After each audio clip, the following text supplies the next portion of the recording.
born in Chicago on October 10, 1962. She grew up in Melrose Park and as an adult moved to Northwest Arkansas to attend college. She stayed in Northwest Arkansas working in museums after receiving her master's degree in anthropology with a focus on museum studies. For Marie to get to where she is, she had many sponsors along the way. In Marie's childhood home, reading and creativity was encouraged. Marie's mother was her first big literary sponsor. She recalls her mother reading to her Dr. Seuss's Green Eggs and Ham over and over, as it was Marie's favorite book. At least that's what her mother told her. Marie's mother kept many books in the house, and Marie had her own little bookshelf filled with things like Dr. Seuss and Phantom Tollbooth. The St. Paul's Lutheran School, where she attended, had the Scholastic Book Program, the source of many of the Phantom Tollbooth. Marie's mother also kept art supplies like chalk and paint in the house because she knew Marie liked to draw. Before Marie was able to ride her bike to the library, her mother took her and her brother. Marie looked forward to checking out the Raggedy Ann and Andy books. When Marie was old enough to ride her bike to school, which was 2 miles away, she made frequent stops at the public library, which was between her house and her school. Not only would she get books, but she checked out Super 8 films, such as The Little Rascals and The Three Stooges, that she played on the family's projector. Along with movie nights with film provided by the library, Marie also watched television. As a result of her father working as a technical illustrator for Admiral Company, a big manufacturer of televisions and radios, Marie calls her home being filled with televisions, every single room except the bathroom, she says. Along with the television, the family received the Chicago Tribune. Marie was aware of the political events taking place while growing up, even reading the Tribune at school during lunch. Marie attended a private school, St. Paul's Lutheran School, because her mother believed that she would get a better education there. Her 8th grade teacher encouraged her creativity in writing. This teacher gave the students choices of assignments to choose, which better suited them to allow the students to express themselves and learn in their own way, and Marie remembers her for this.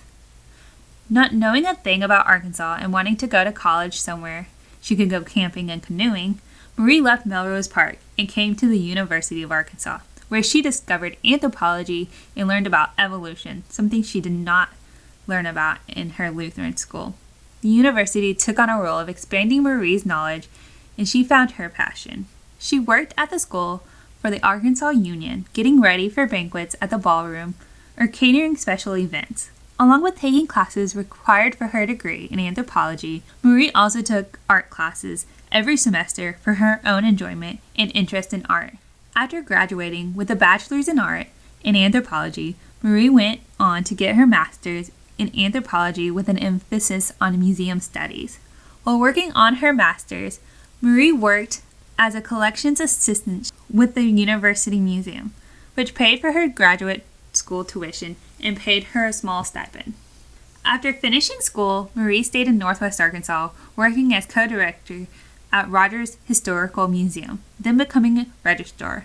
In 2005, Marie went to work at the Shiloh Museum of Ozark History, where she still works today. Marie's work has her cataloging artifacts, making labels for exhibits, writing letters, taking notes, and communicating with e-volunteers through email. With the incoming of computers, Marie saw her job changing.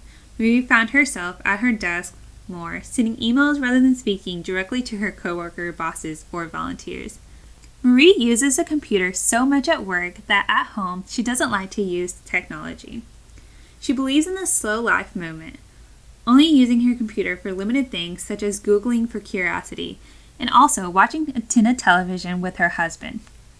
They have a lot of books and read the newspaper and magazines as well. Marie is also part of a group of friends who enjoy cooking and get together to have themed dinners. Marie and her friends research themes and recipes for their dinner parties, all made to us. Marie lived in a big city and had access to both public and private schools. At the private Lutheran school that she attended, she was exposed to a teacher who encouraged her creativity and allowed a choice in projects to her students. Marie's teacher understood that students learned in different ways. Marie remembered this the most of her teacher because she was able to draw pictures that went along with her creative writing. Giving the students a choice in the assignment lets them express themselves in their own way.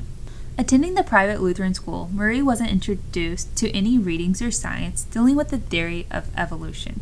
While Marie was sent to St. Paul's Lutheran School because her mother believed she would get a better education, she was limited to the topics that she would learn.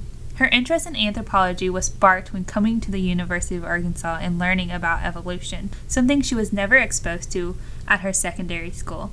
As teachers, we can learn from Marie not to assume that each student has learned about the same things or that their way of responding to each assignment will be the same. Each student will have a different background with different experiences depending on where they come from and what schools they have attended.